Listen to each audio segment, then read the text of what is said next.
ठीक है, ये चलने से बहुत जोर खट खट आवाज करता है। कुंदन बाबू थोड़ा हिलाइए तो कार को, आवाज करता है कि नहीं करता है? देख रहे हैं, बहुत जोर आवाज कर रहा है। ये आवाज एक्चुअली इस सॉकर लिंक का है।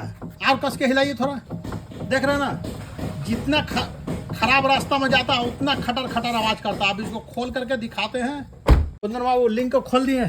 खोल दिए। अब बाहर निकालिए तो इसको देखिए, तो लिंक दिखाइए, पूरा खत्म है लिंक, पूरा। इसको नया लिंक को डालिए और आवाज बंद हो जाएगा। नया मारुति सुजुकी से कंपनी से मंगा दिए हैं और इसको वापस फिट कर रहे हैं। लिंक को नया लगा दिए, लगा दिए, चक्का टाइट हो गया पूरा फुल टाइट। अब जाइए बॉडी को हिलाइए तो आवाज आवाज कर रहा था ना, घटर घटर। हाँ ठीक है, ये बॉडी को देखिए पूरा आवाज बंद हो गया। कुंदन बाबू पूरा हिला दिए ना। हाँ, सक्सेस हो गया।